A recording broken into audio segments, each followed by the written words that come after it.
Hi, everybody. We are just going to take a couple of minutes, maybe a minute or two more, for more people to join us, and then we will get started. Thank you so much for those who have arrived. We appreciate it.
Okay, evening, everybody. Thank you so much for joining us.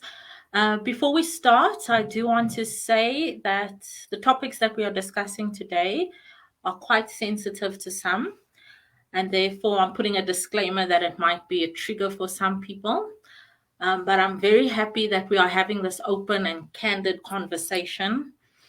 Today is World Cerebral Palsy Day, and October marks the month for pregnancy and infant loss awareness. And I am so grateful to have Sibongile Masemola with us, who is a preemie mom whose daughter has cerebral palsy, and she has also experienced infant loss as well. So thank you so much, Sibongile, for joining us and sharing your journey with us. I know it's not an easy conversation to have, but I think it's one that is much needed. And we really appreciate you being here with us tonight. Thank you, Tasman. Thank you. Hi, everyone. Thank you for the opportunity. And like you mentioned, it's subjects that are very, very, very sensitive, and subjects that I feel that in our communities we are not having a lot. So it's quite a pleasure to have this time, and availing myself to sharing these subjects and having these conversations. And hopefully that by the end of today, a lot of mindsets will be shifted, and shifted into a much better space for our communities and for our kids and just for us as women and the whole Yeah, world. So yeah, I'm I excited. I'm a excited. 100% agree. Um, Through the premature journey, I've of course come across cerebral palsy, but I myself am not too au fait on the subject, so I am so interested to learn about it. Um, I want to start off for those that don't know what cerebral palsy is, what the medical definition of it is, and then we'll jump into our questions if that's okay with you. No problem. So, cerebral palsy, also known as CP, is a group of disorders that affect a person's ability to move and maintain balance and posture. CP is the most common motor disability in childhood. Cerebral means having to deal with the brain, and palsy means weakness or problems with using the muscles. CP is caused by abnormal brain development or damage to the developing brain that affects a person's ability to control his or her muscles. So, as I stated when we started, your daughter was born prematurely. Would you like to tell us about that journey into this premature world that obviously led to the diagnosis of cerebral palsy? Okay, so with Busi, I was pregnant. I just started my 8 months in my pregnancy, and everything was normal. From the time I found out I was pregnant, I didn't have any signs that showed that there might be a risk for premature birth. But I just remember on one Thursday, coming back from work, it was a normal day, and I just started having pains. And then I was like, Mom, I don't think I'll wait till the next morning. It's either to go to the gynae or maybe go to the clinic, you know. So maybe let me just rather go to the emergency room now and see in terms of, is it something that is serious? And then I was rushed into the emergency room. When I got there, I was fully dilated, Oh, wow. just starting my 8 months, and I had no signs at all during the day that I was in dilation. I was fully dilated. I got to the hospital, and I went to Baragwanath. So I had given birth in Baragwanath. And they had said that I need to go for emergency cesarean. And the first question I was like, okay, but I'm only 8 months, so I don't understand. And you're saying I'm fully dilated. I didn't have any signs during the day. What might be the cause? But then I ended up having an emergency cesarean because Busi was also breech, Oh, and because wow. she was like really, really, really small. And just sorry about that, guys. It was I'm just referring to Notlantla because Notlantla was my 8 months. So Busi was at 27 weeks. So Busi was at 27 weeks, and 27 weeks is roughly when you start your 6 months. Yeah. Yeah, so she was very preterm. So then they said that I need to have a emergency cesarean because she's so tiny. And then I had the emergency cesarean, and she weighed 985 grams. And mind Wow. you, 985 grams, that's like below 1 kilo.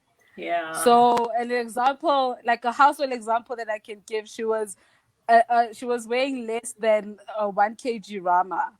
So that was her birth weight. Um, and later on, with my pregnancy with my son, that's when I kind of found the reasons why. Because with Busi, I gave birth, and then obviously she grew, and then later in the years, I, I didn't have any idea in terms of what might have caused my prematurity in terms of giving birth. But then later, I then found out from a gynae that I have what you call an incompetent cervix. Ah, So, yes. what an incompetent cervix is, for those who are on the live who might not understand, is that when a woman is pregnant, obviously the cervix is closed up until they are in a position to give birth.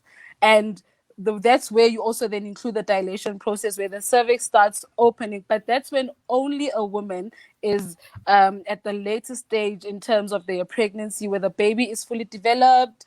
And now we're talking about like 9 months, and now the baby can come out. But then in my case, I have a cervix where way before the baby has developed, it starts opening. So it starts opening where I start dilating with no signs being shown. So then it starts opening, then which caused the Busi's prematurity. But then I only found out like 4 years later, when I had Busi, that I have that. So then with my previous pregnancy, what the gynae did, they just stitched up the cervix so then it does not cause any more premature births or any miscarriages. So that's how I found out about that. Wow. Wow. Wow. Wow. Yes. Sure. So, how and when was your daughter diagnosed with cerebral palsy? So Busi was diagnosed at 1 year, 2 months. And what had happened, so Busi, so from the time she was born, she stayed in hospital for 4 months. Wow. And then we were in NICU. It was a tough journey, but I'm still blessed for that journey because it had taught me a lot about how to be grateful. So what had happened is I was at the mall. She was with her grandmother, and then I got a call to say that the baby is seems as if she's having a seizure, but they're not Wow. sure. And I was like, okay, is she hot? Is the temperature high? And they were like, yes, a bit, but we're not sure. But she's moving in a way that we actually don't understand. And then I said, okay, it's fine. I'll just call the medical aid to send an ambulance to the house, and then the guys can rush it to the hospital. Because I gave birth at Baragwana, then we moved to a private hospital. And then I said, okay, take it to the hospital, and then I'll meet you guys there. So then when we got to the hospital with a pediatrician, and then they immediately did an MRI. So, and the reason why they did an MRI is that seizures in kids are not normal. And the minute a child has a seizure, yes, sometimes their temperature might go up and they might have a seizure, which is caused by the temperature. But then you can disregard that, but also look at if there might be anything which is a risk. And hence they did the MRI to check if, okay, if a temperature was fine, what might have been the reason that she Yeah. might have had the The seizure. And at that seizure. Yeah. time, they couldn't identify it as a seizure. So they did the MRI, and then the MRI confirmed that she has brain damage. Oh, And wow. I remember when the doctor said, okay, told me and my husband that, no, don't worry, guys, we'll go to my offices and I'll explain everything. And being a mom in my age and having gone through, have lost my first child, and I'm thinking to myself, brain damage. And that completely, because at the end of the day, our whole body functions from our brain. Anything that you do with your body is from the brain. Your brain feeds information to your body in order your body to do any movement whatsoever. So that for me was a life-changing moment as a mother, and a life-changing moment for my daughter as well. So then she was diagnosed with cerebral palsy, after the seizure that she had had. Sure. Yes. And I know that there's different kinds of cerebral palsy that you get. What cerebral Yes. palsy does your daughter have? So there are four types of cerebral palsies, and then I'll just go into more info on that. But Lucy has what you call a testic CP. So with her MRI result, it came back saying that her cerebellum has been damaged. And when you look at the cerebellum, and I hope in terms of our guests, we do have people who did those studies. So what happens is the cerebellum is where you get info such as your cognitive developments. So you get your coordination in terms of movement, you get your posture control from that part of the brain. So then Busi has damage in that part of the brain, which then affects her cognitive motor learning skills, her cognitive functions. Because sometimes you might find just looking at her, like in the house, in terms of how she walks, in terms of how her posture is, that's how it had affected her. And then just going into the other four types of the CPs that we have. And just for our guests, is that CP is a condition, like Tesman has mentioned, it affects the brain. So it's any damage that has been done to the brain, which then will cause, will in essence give these types that I will like talk about right now. So I mentioned the one which is the one that Busi has, which is the cerebellum when it's affected, and then you have the cerebral cortex. So when the cerebral cortex is affected, that's when it affects your stiff muscles. So if a parent will say that my child has a CP which affects the muscles, always think about the cerebral cortex. That is the part of the brain that has been damaged. And then we talk about the basal cangula. Sorry about the pronunciation. And that's where it. So that part of the brain, when it's affected, you have uncontrollable movements. So it's either the child won't be able to control their movements in terms of their hands, but any movement on their body, they won't be able to control that.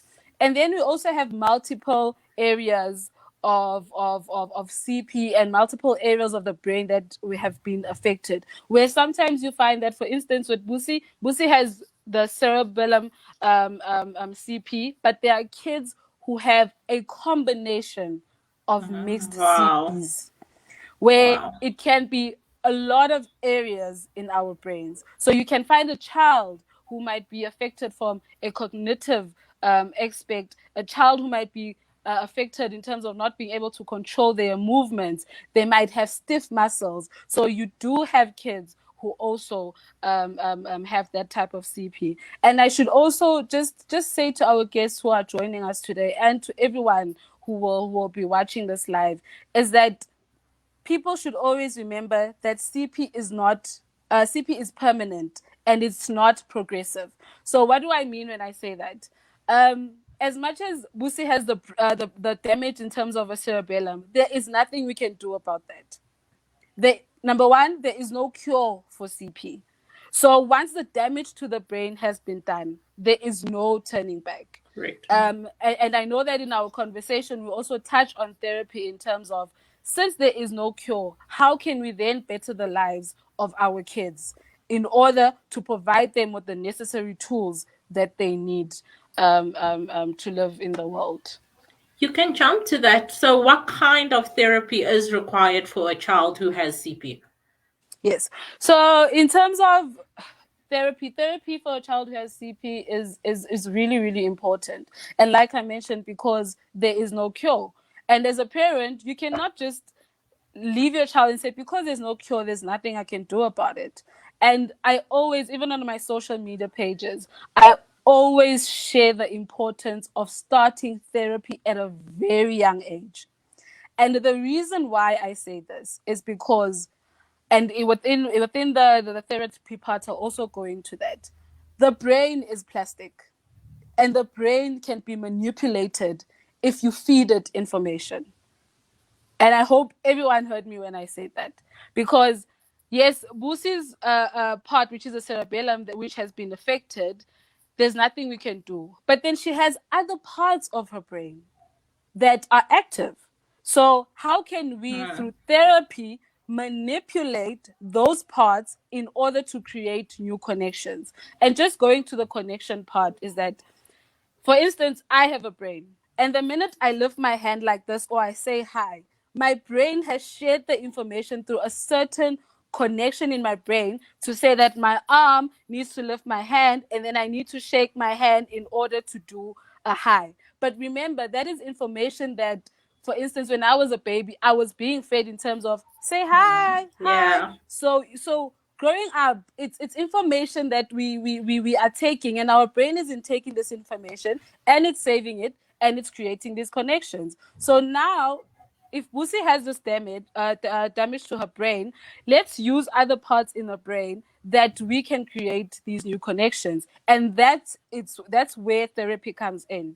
So we've got three basic, I'll say basic, three basic types of therapies, and I'll also go into more. So we've got physical therapy, and what physical therapy does is it focuses a lot on muscle training, and it can help with the balance for your child. It can help with motor development and strength for your child, similar to how, like, looking in terms of one of our types is where there's like stiff muscles. So then with physical therapy, they help in order, because another thing, if you think about being stiff the whole day as a child and you aren't able to vocalize your pain, imagine the Yeah. pain that you are in. So in a way, physical therapy also helps to lessen that pain for the kids, in order to try and manage that. And then we've also have, so I mentioned physical therapy, and then we've got OT. OT is occupational therapy. So what occupational therapy does is, and what the therapists do in these sessions, they work on to help your child gain independence on daily activities. Daily activities can be like, for instance, with Busi, um, with the type of CP that she has, and going back to the types of CP, there are kids who completely cannot walk. when it comes to CP, and they use assistive devices. So some kids use standing frames, some kids use chairs, some kids use wheelchairs. So there are a lot of equipment and devices that can assist the child. But then you do also find kids similar to Busi who has CP who's walking. So for Busi, in terms of occupational therapy, how it helps her is Busi, for instance, in the house, we've got stairs from the lounge to the sitting area. So then what occupational therapy does in the session, there will be, because Busi's brain has not been taught or it cannot figure out how to climb the stairs, what occupational therapists will do will say, Busi, for your daily activity in this house, you would need to climb these stairs. So as a therapist, what I will do, I will teach you and your brain. And how I will teach you is by doing, it's either maybe certain movements or having little games with you in order to teach you in terms of how to climb the stairs. But also in and occupational therapists, they can also recommend walkers. So like I mentioned, in terms of that, kids also use walkers. So occupational therapists can recommend in terms of the type of walker your baby can use, the type of standing frame your child can use based on the type of CP that they have.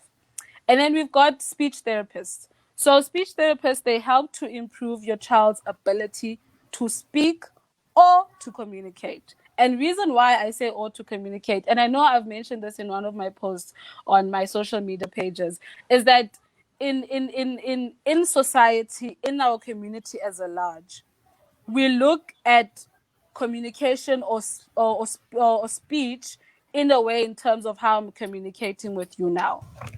And communication comes in different ways and it comes in different forms. So what the speech therapist does is she will assist Busi to be able to speak, but if Busi is at a position where she cannot intake all the information in terms of having the ability to speak, then the speech therapist will then look at other communicative ways that Busi can use, such as sign language. And that's Oh, where wow. sign language comes in.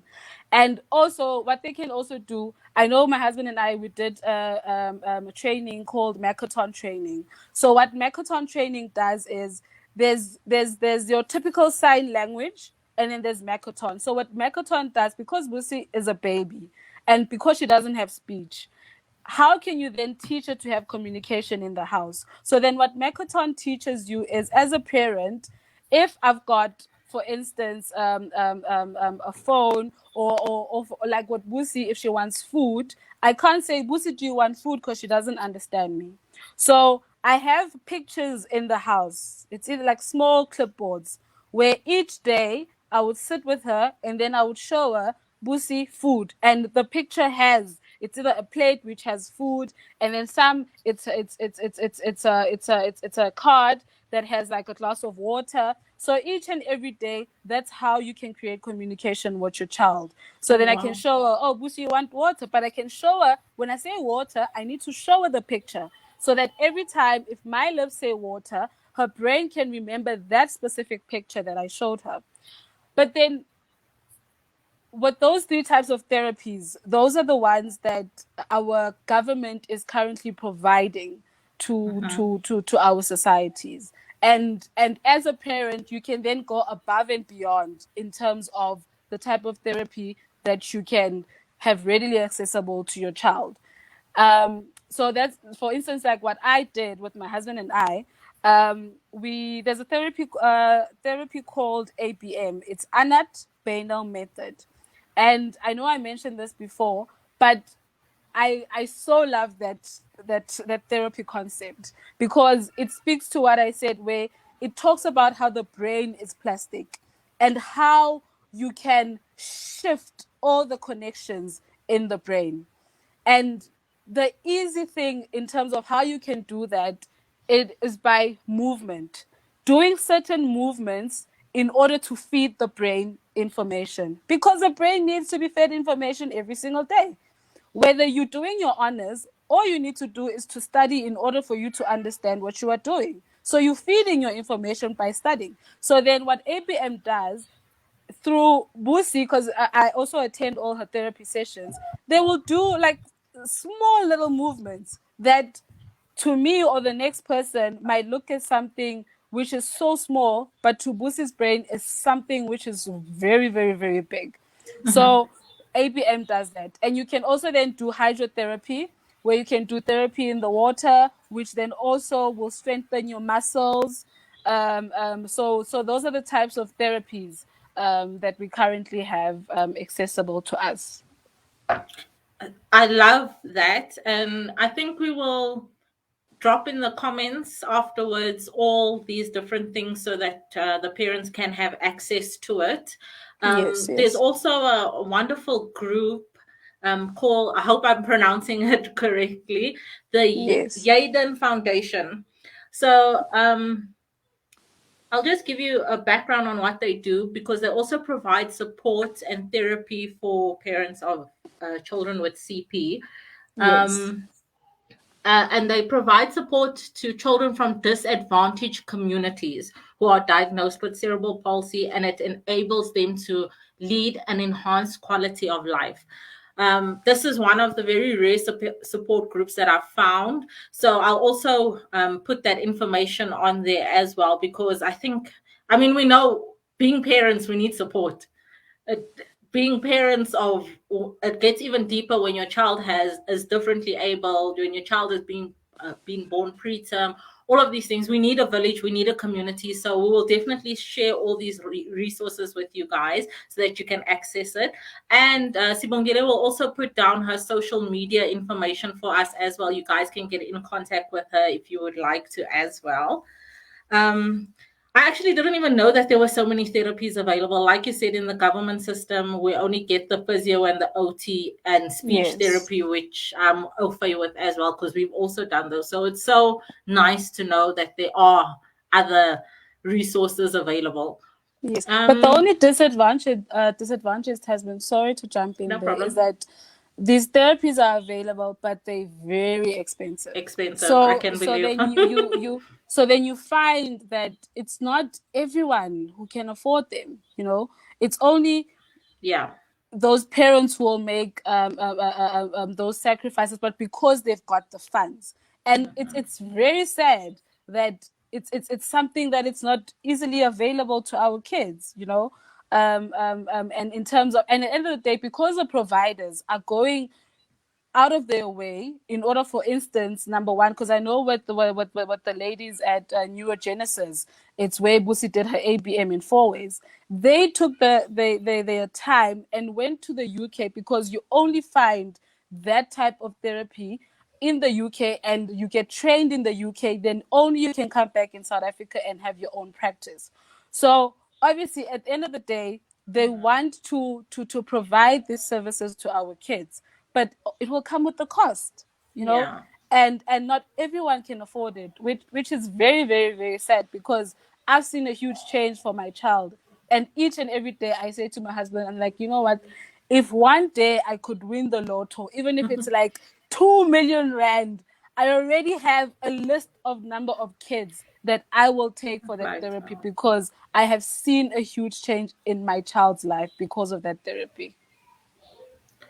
Now, I totally get it, and it is sad, but things are changing. It Yes, actually, yes, when you were talking about all that, the different areas of the brain, um, I am part of GLANCE, which is the Global Alliance for Newborn Care, and there is new research going into prem stem cell therapy, and it's looking so promising, especially for children that have been affected by CP.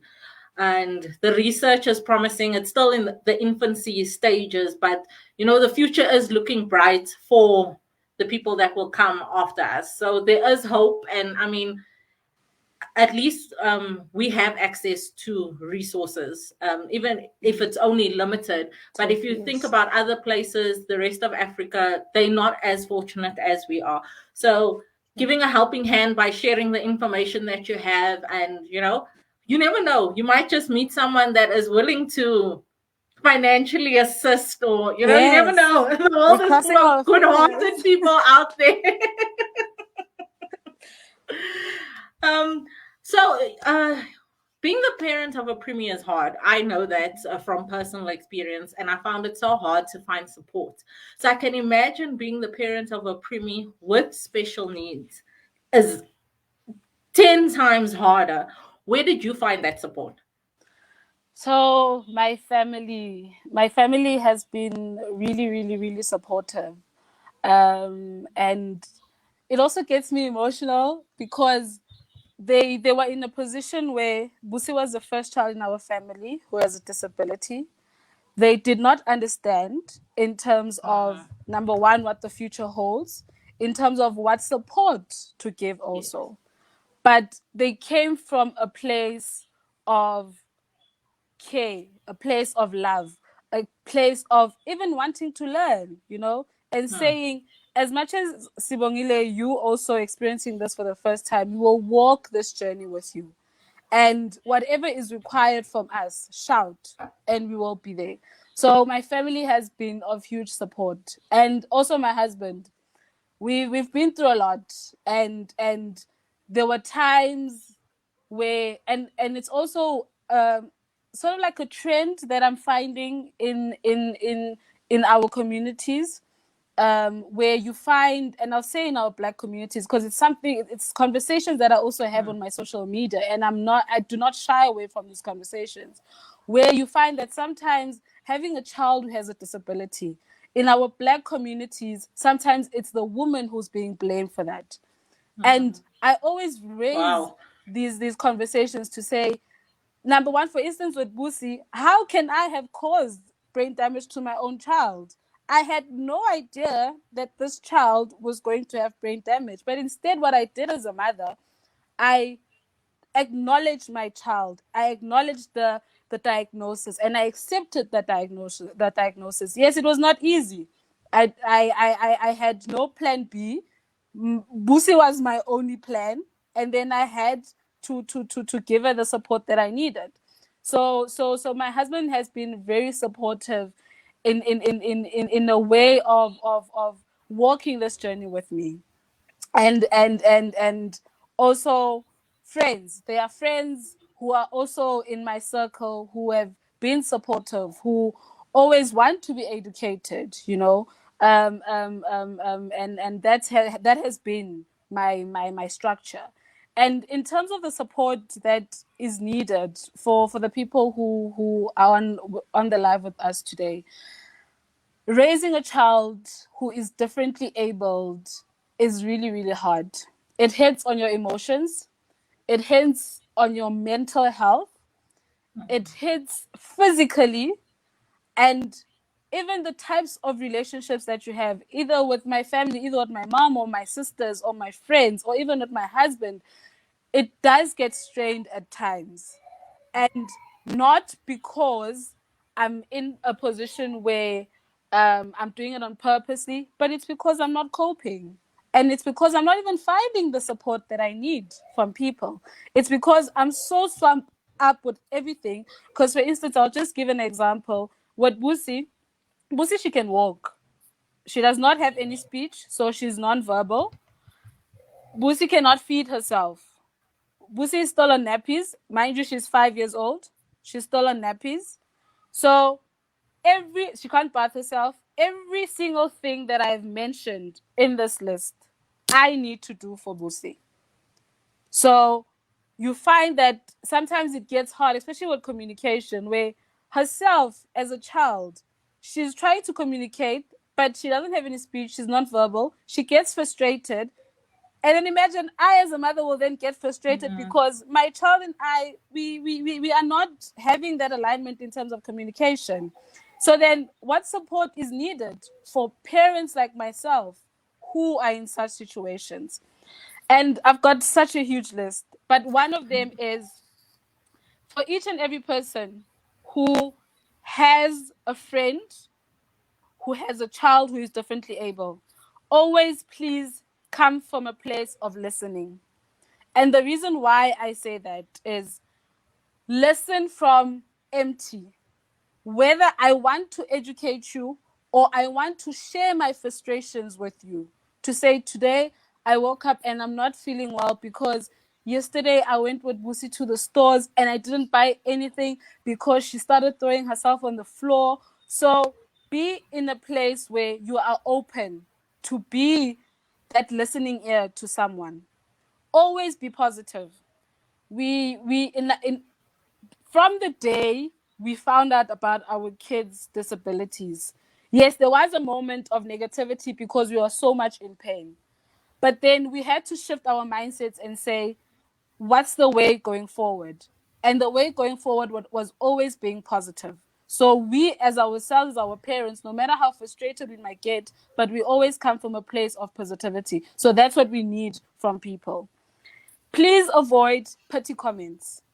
You find that sometimes when I go to the mall with Busi, and you look at people are looking at us like funny because because sometimes, like recently she started this thing where she likes taking off her clothes. So then I went to the store and I got her a lot of jumpsuits because I know that she can't Take it off. she can't Shame. take it off. So I remember one day she wanted to take her pants off at one of the stores. And then I rushed and then I pulled it up. And then this lady, she was watching and she was like, okay, but like, why? And because I don't shy away from these conversations, then I explained, no, my child is differently abled.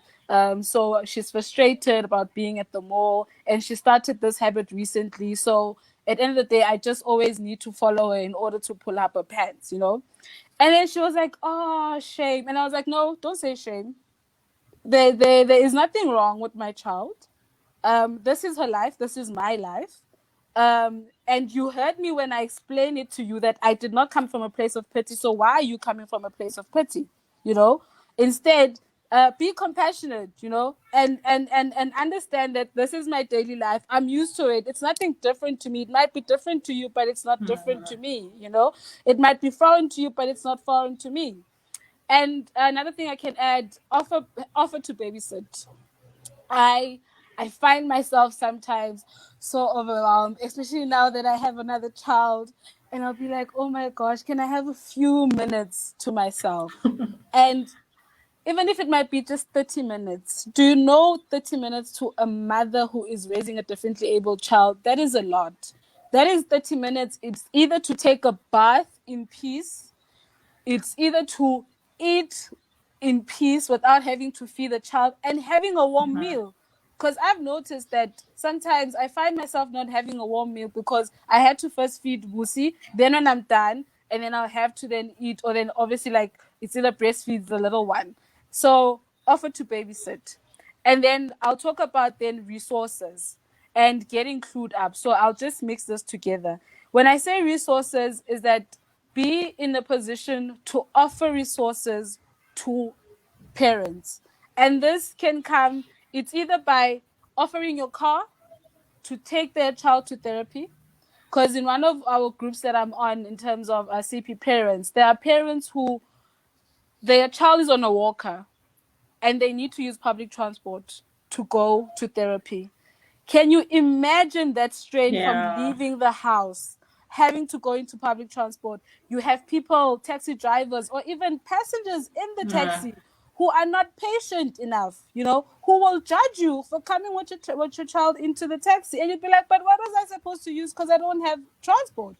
So offer resources. If you have a car, offer that car and say, you know what, today I'm available. If you're taking your child to therapy in Baograneth, can I offer, can I offer my car and then I can take your child there?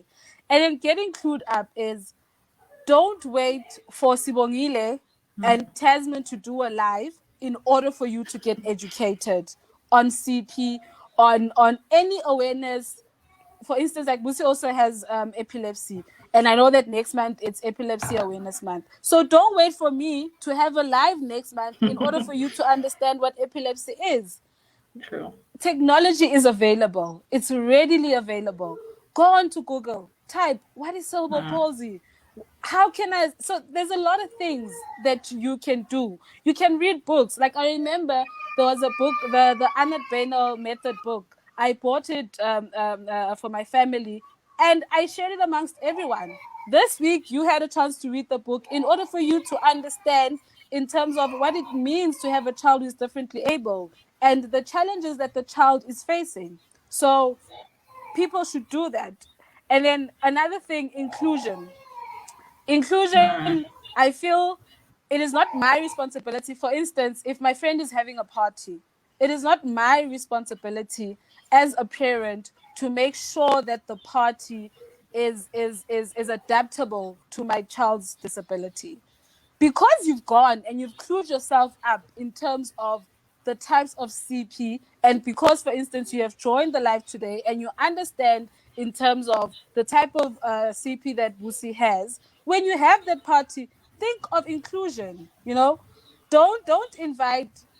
I don't like using this word because it's what our community use. Typically normal kids, and then expect that every child will enjoy. Invite differently able children. Challenge yourself as a party planner to say, I've got 10 typically normal kids and I've got 10 differently able kids. But then in that, make sure that there's that connection between these kids in your inclusion in order to make sure that my little child who's Nkosana, who is growing up, understands the challenges that Busi is going through. And by us doing that, you are creating support, not for me as a parent, but for support for Busi and for support for Nkosana, because you're educating that child in terms of next time when you meet up with Busi, don't have expectations, but have the understanding in terms of the requirements that Busi needs from me. It's either as a friend or someone who is growing up with Busi in the community. I know I can talk for days, guys. I love it. I love it. I am learning so much. And even as a preemie mom, like you were saying about, um, being isolated and people not learning. And I still find till today, because people think my kid is 4 years old now, she's over prematurity. Like, no, we're still in the thick of things. I'm always telling people this. There's some scars that prematurity leaves that you can't see. And I honestly, I thought, like you were saying, I feel like if I had a friend that had a child that was different, I would have, that's what I expected people go and research and go and find out what more can you learn and how can you, and like, I actually felt basically my whole foundation fall away, because it was like, it's your problem and we'll keep you over there in that corner and we'll just carry on with our little lives. Well, and then when your child is okay again, we can include you back into that circle. So I totally understand about, I mean, the first time I came into contact with one of the mummies on our support group, whose baby was differently able, I went and I researched so that I could come from, when I'm speaking to her, of a place, and when she's talking to me, of a place of understanding, and where I don't understand, we can educate each other. And whenever I encounter a mom with a baby who's differently able, because unfortunately with prematurity, the side effects are vast. So like in your case, cerebral palsy, I've had a mom who had a baby who had hydrocephalus. Not too sure if that's how you pronounce it. So I went and I did research so that I know in future when I come across someone else, I'm able to provide them with the correct support that they need. So it's so important. Like, really, a 5-minute Google makes the world of difference to that parent's life. It makes a huge difference, like a huge difference. And imagine having that information. And like I mentioned, the first thing was come from a place of listening. Because I remember Busi's condition affected me so much to a point there. And because I was already attending therapy with the loss of my first child, I had to go back to therapy because that environment alone of NICU was so it affected me so much. Because one minute you're sitting when you're with your NICU baby, the alarms are going off. I remember there was one day and then Busi had stopped breathing. And the nurses were rushing and the doctor was rushing. They were like, Sibongile, go out. I was like, no, I'm not going out. If this will be the last moment for my child, I want to be here. I want to see it because I've been coming here. And imagine for 4 months, I had to quit my job. I had to quit my job because I did not see myself going to work, having to travel from work, going to the hospital to go and see my baby. And then I had to make the sacrifices and say, you know what? I'll stay at home. I'll put my life on hold for the next 4 months. Little did I know that it would be extended Yeah. once Busi was 1 year. For the next 4 months, I'll be in this room and I'll give my child the support. And I remember, and till today, I'm grateful because it was a friend of mine. During that time we were in hospital, she'll be like, Sibongile, can I come? And I'll be like, but you're not allowed in NICU. She's like, I don't want to see the baby. I want to be with you. I want to just sit with you when you're not with the baby in order for you just to to load off, because sometimes we need to load off, even if it's just crying. I don't need to say anything. Even if I just cry, just be there. That's the support that we're looking for. I feel you. I had a friend that did the same thing as well. And at that time I didn't realize, but afterwards, like when I look back, I was like, I don't know how they knew that I needed that, because even I didn't know that I needed that at that time. But it made the world of difference to just come and sit in that waiting room and just be. And that's what a Yes. lot of people don't understand when you say support. They think you want, I don't know, financial support, or I don't know what it is, but sometimes just being there, just showing up, Mm. it makes the world of difference. So hence why we're saying that getting a little bit of information goes a long way. So next time you have a conversation with Sibongile, you can also add your 2 cents into the conversation, because now you've learned, you've grown a bit. Yes. So I totally get that. And then the other day, you posted something which it totally blew my mind. Mm. And it might lead to another discussion, but we won't go too deep into that. Tip But is. there was a statistic that you posted, which came from the Uhambo Foundation. And they reported that South Africa has an abnormally high prevalence of CP among children, with as many as 10 cases per 1,000 births, compared to the global average, which is 2.1 per 1,000 births. So we have 10, and Mm. worldwide, they're only having 2. And they Mm. report that birth related trauma is one of the primary causes. So hence why I say we can end up going into a whole other discussion on that with birth related trauma. But what were your thoughts on that when you came across that piece of information? Because my mind was blown when I saw that. Like, I'm I still was trying to wrap my brain around it. You see, I even put my hand on my face and I'm like, it's shocking. It's Mm, shocking. It's alarming. It's mind blowing. And it is shocking because you look at the technology that we have now. And I believe that as a country, we should not be at this level.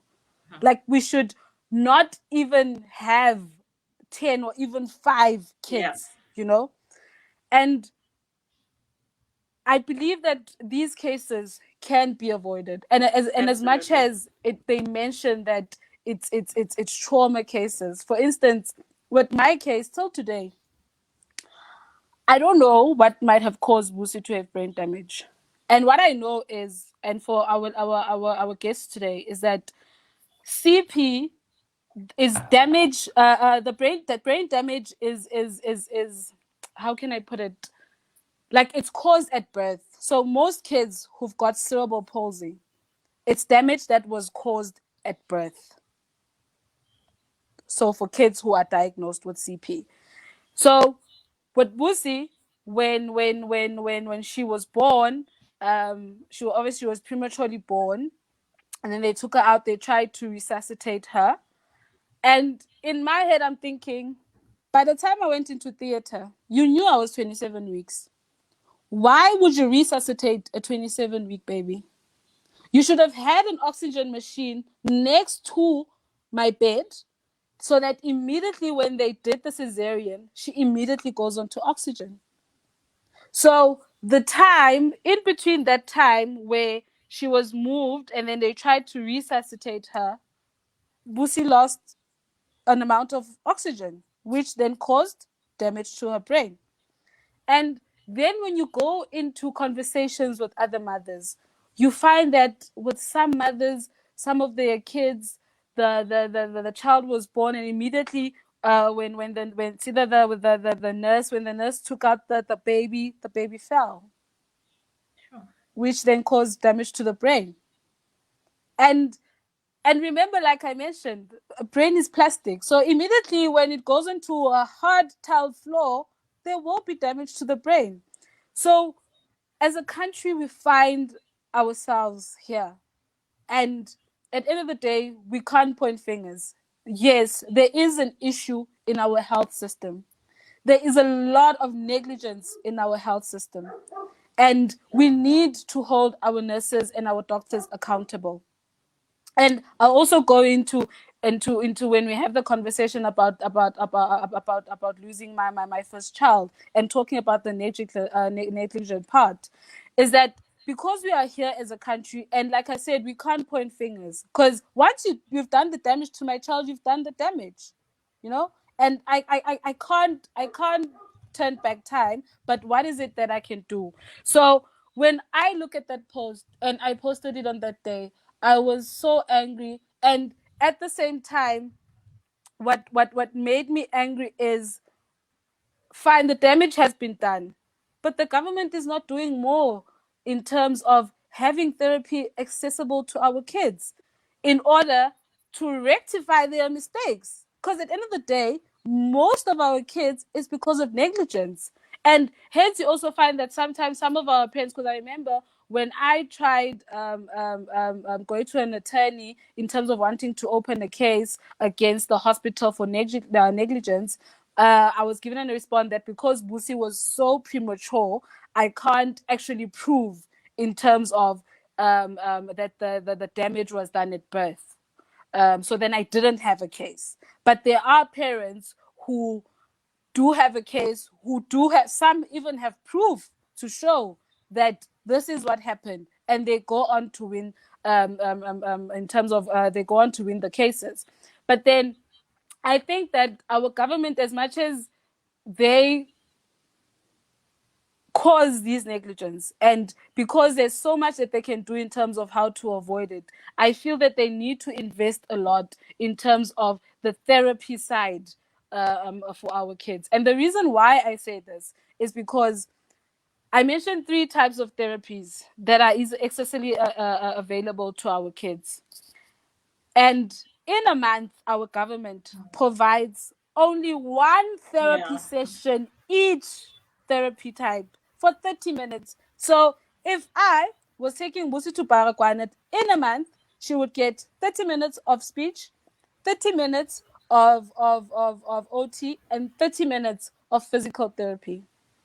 And for me as a parent, and even just a child, a person who does not have a differently able child, that is not enough.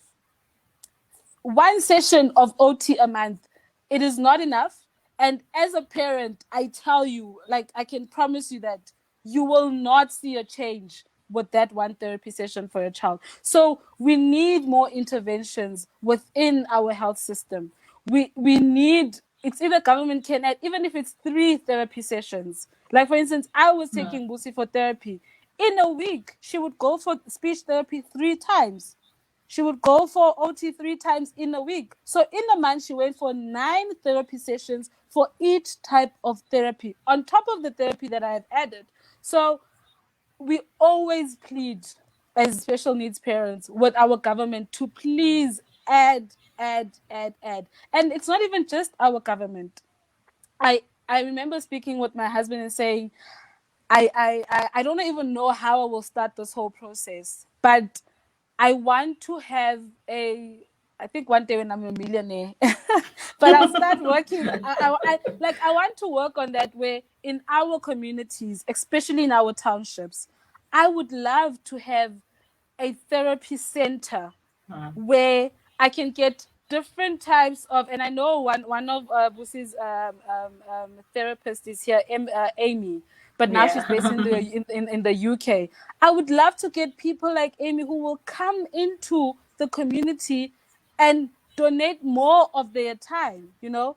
And even if you don't donate more of your time, but then we can have a conversation, because I also have these conversations with our parents to say, if Baragwanet is going to give you one OT therapy session a month, let's try and find other places where you can get external therapy. And you find that these places are not readily available. So I would love, it's one of my dreams one day to create a place where parents can come and have therapy sessions with their kids. And even if a person like Amy is not there, but you might find that the machine, it's either the equipment that is there, it's user friendly for the parent. Because remember, all of our parents, they attend these sessions, so they get learnings themselves in terms of, oh, today they did this with my child. And remember, the reason why we attend therapy as parents is because at home we need to continue with that. But then sometimes you find that it's me, it's Busi, and maybe it's Nkosana and her father. We live in a one-room bedroom. Where will I have access to do my therapy? Not everyone is privileged enough to have that extra space in the house to have that therapy session. But if you have such centers in the community, True. that parent can go to that center, have that session with their child, and go back. And sometimes you find that a small thing such as you see those big gym balls. Yes. Yeah, so they use some of them in therapy sessions. Some parents cannot afford that. But if you have a center that can provide all those tools, all those equipment, it makes it easier. So I'm still alarmed at the stats. But at the end of the day, I told myself that I can't point a finger to the government. Yes, I'm angry about certain things, but then what responsibility am I taking to make a change to what has been caused, And that's my way of trying, raising awareness in terms of trying to make it up for the circumstances that have been caused that we can't change. True. Sure. You've given a lot of food for thought there. Yes, a lot. Um, so the stats are saying 1 in 4 pregnancies ends in miscarriage or stillbirth. That too is it's an alarming figure. Like, I was quite surprised that I didn't realize that it was pertaining to stillbirth and Mm, miscarriage. mm, I myself have suffered a miscarriage.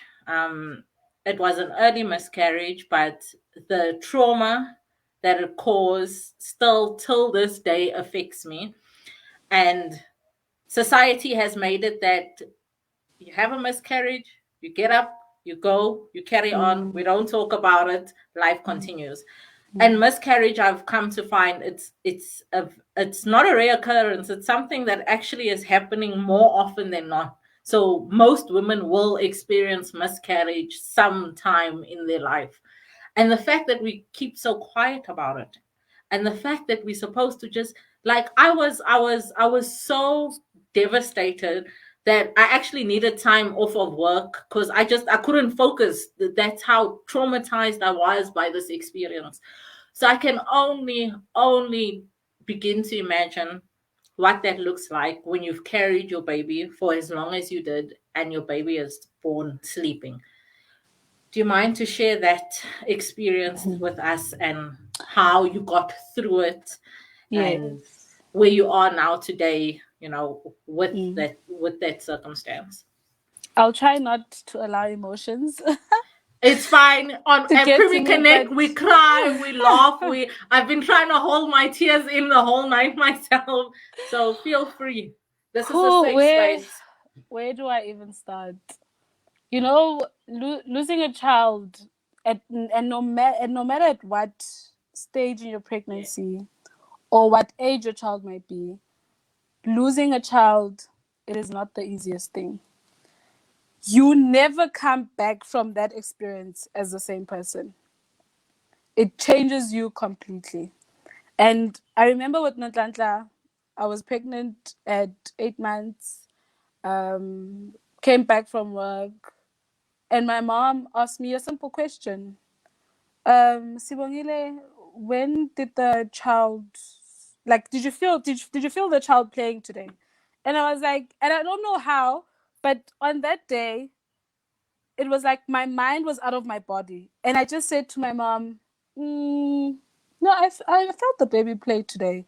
And somehow to me, it felt foreign on that day. And my mom was like, no, you know what? Tomorrow, you're not going to work. Please go to either the doctor or the clinic and go check out if something is wrong. I was like, okay, it's fine, ma, no problem. Little did I know that 12 o'clock at night, I will start having pain. I had pain. I went to the clinic. And when I got to the clinic, I told them that I'm having severe pain. I don't know what's going on, but that's the reason why I came.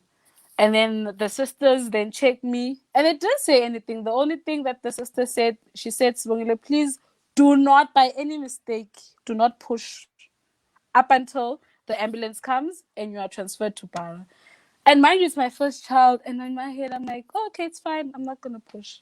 But then obviously the urge is coming. The urge I is don't coming, you know? understand that. Why do they say that? Don't push. And Why? they always say that. Yeah. The urge is coming, the urge is coming. And I'm like, you know what? Okay, and then I had to go to the bathroom. When I went to the bathroom, and then I started bleeding.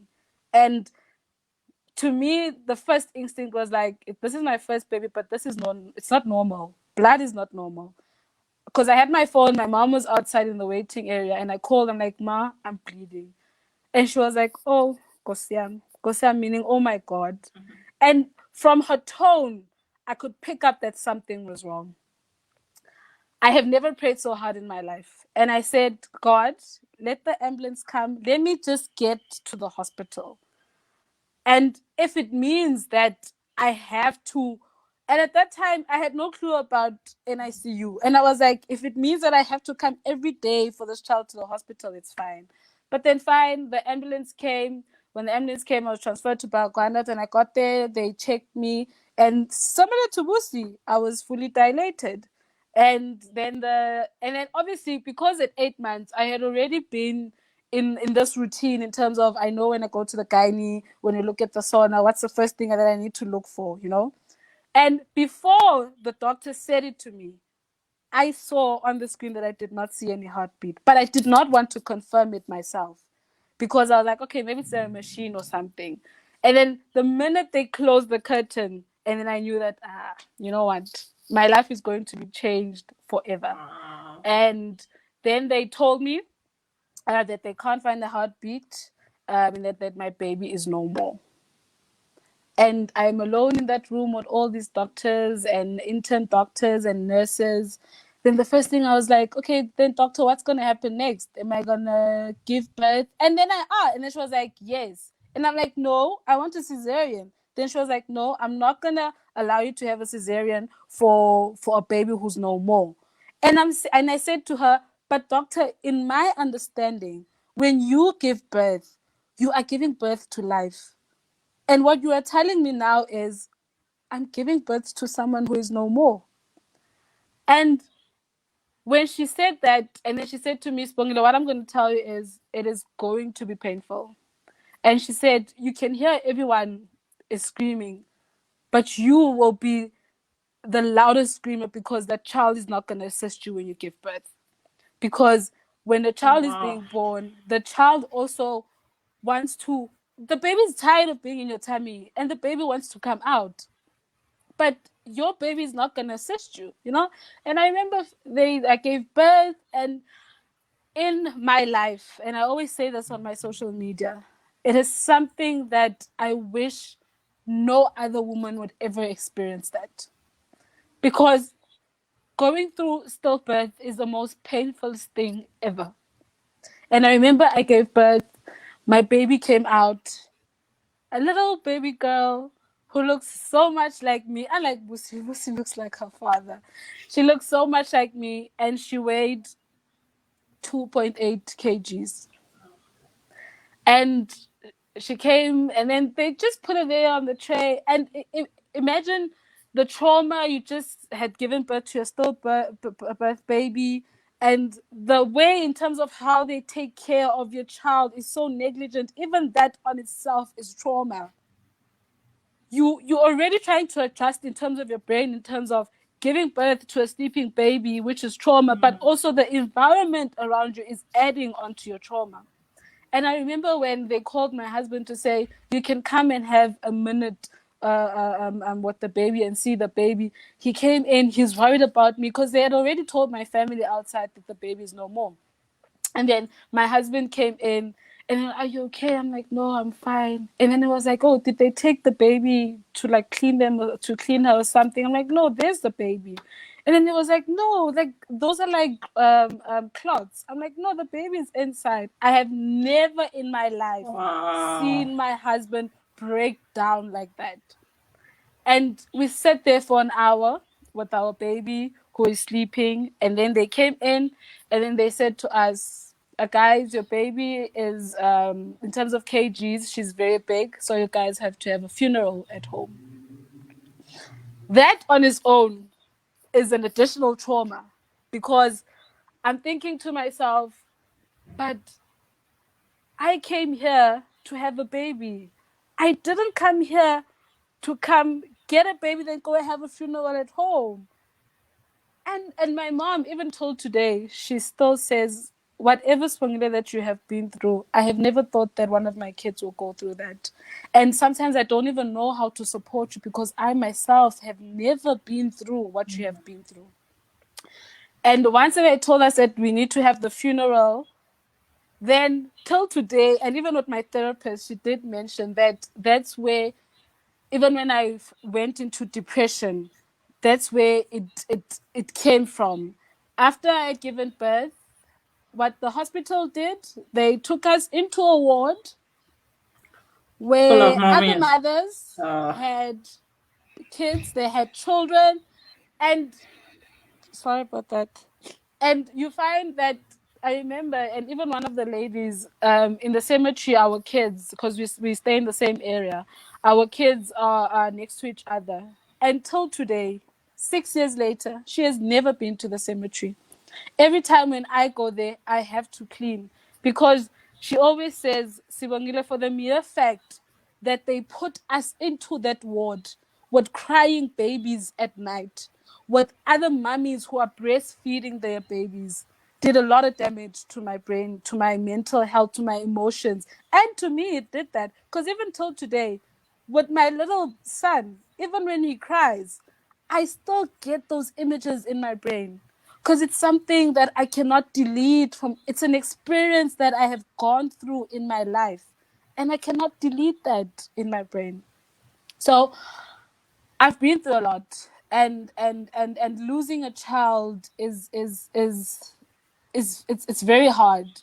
And what even makes me angry is now with my recent pregnancy, when I found out that I've got the incompetent cervix, only to find out that it's something that you can test Oh and wow. find out if the parent actually has that. And I remember, and even with my gynae, with my recent pregnancy, it's I would always share with him and say, Doc, my emotions are really, really not in sync with this pregnancy because I'm worried that what if I lose another baby? What if I have another baby who's gonna have a disability, who's gonna have brain damage? And he would always reassure me and say, Spongile, this is a whole new different New pregnancy. pregnancy.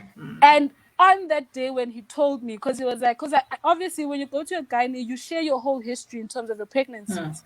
And then he was like, you know what? I suspect that you might have incompetent cervix. And I'm like, okay, what's that? He was like, no, we can test it at 20 weeks. Imagine I lost an implant. Oh wow. Okay, we seem to have lost Sibongile there, but I'm sure she will be back.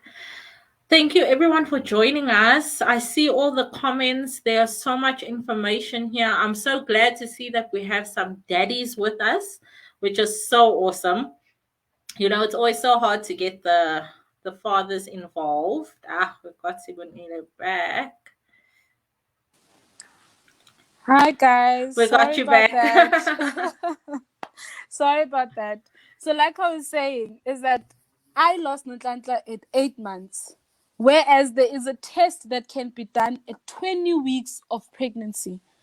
And when you look at the time difference, is that at 8 months, that's almost like your 36 weeks, 36 weeks of pregnancy.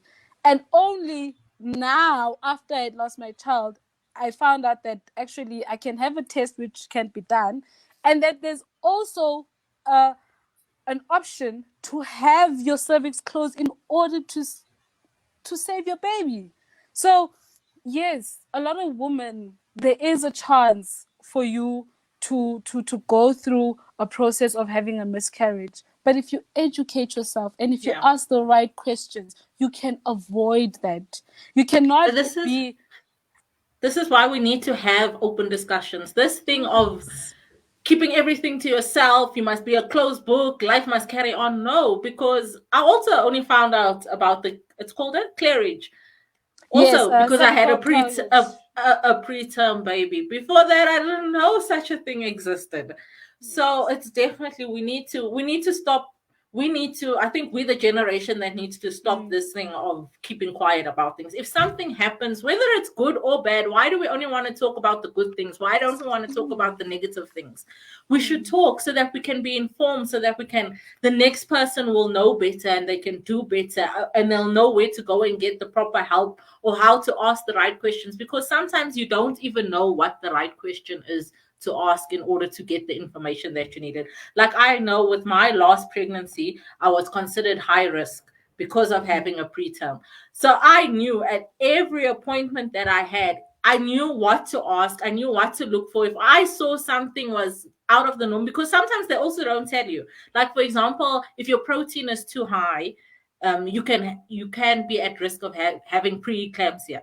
This is something that you don't know normally, but mm, because I've had a preterm, because I know what some of the things are that can cause preterm, the minute I saw that, the first question I asked was, "What is the problem? Am I at risk for having preeclampsia?" And so, by us having these discussions, we're opening up the pathway for people to feel free to express, because you might find there's a mom that's going through the exact same thing. I mean, even in the work that I do, I have had to counsel mommies who have had stillbirths. I've had to counsel many mommies, which is so sad to say, whose preemies have fought the fort and couldn't fight anymore and have had to go to heaven. And it's hard. It is so, so hard that so many preventable things are happening, and where we had the better information, some mm, things could have been avoided. mm, So I'm so grateful that you have been so forthcoming and so open with us today. It's not hard to speak about these experiences. I know it never gets easy telling my preemie journey, but I know that by us doing what we have done, we have helped somebody somewhere. mm, mm. And I think that is so amazing. And I'm so fortunate to have met you through social media, just by the way, guys. She's all the way in Cape Town. So it's like, yeah, I think you have taught us so much tonight. I know I have learned so much tonight. And I think we were going to leave it off because, wow, we've been talking a long time. Yes, a lot. And I Yes. know babies need to go to bed and people need to prepare Mm, for work. mm. But I just want to say thank you so much, Sibongile. I've enjoyed this conversation so much. And thank you to each and every single one who has joined us. We appreciate the love. We see the comments, those that we couldn't reply to while we were live. We will reply to them now when we are done. And I will definitely put all the information that we have discussed on here, as well as will Mm. Sibongile as well. And please feel free to send us any messages if you'd like to get in contact with either one of us. And yeah, that is it for Cerebral Palsy Awareness Day and Pregnancy and Infant Loss Awareness Month for us. Have a good night, everybody. Thank you. Thank you, guys. Thank you, Tasman.